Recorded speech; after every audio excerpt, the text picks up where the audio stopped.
বন্ধুরা, আমি হলাম কাঁঠাল। আম যদি হয় ফলের রাজা, আমি ছিলাম ফলের রানী। সেই বিখ্যাত ডান্সার মাইকেল জ্যাকসনের প্রিয় খাবার ছিলাম আমি। সেই জন্য ইংরেজিতে আমাকে বলা হয় জ্যাকফ্রুট।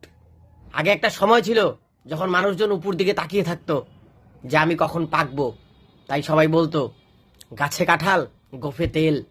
আমাকে গাছ থেকে পেরেই গাছের নিচে বসেই মুড়ি দিয়ে খেয়ে বাড়ি ফিরতো।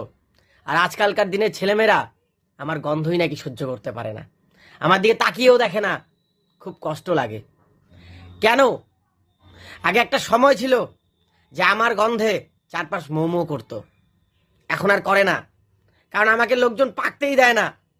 একটা কথা শুনেছি যে বেশি পাকলে ঝরে পড়ে, আমাকে তো পাকতেই দেয় না, কাঁচাই সবাই আমাকে বিক্রি করে দেয়। লোকজন আমাকে পাকা খেতে পছন্দ করে না, কাঁচাই সবজি খেয়ে নেয় আমার। এইভাবে চলতে থাকলে আমাকে ফলের লিস্ট থেকে কেটে সবজির লিস্টে দিয়ে দেওয়া হোক।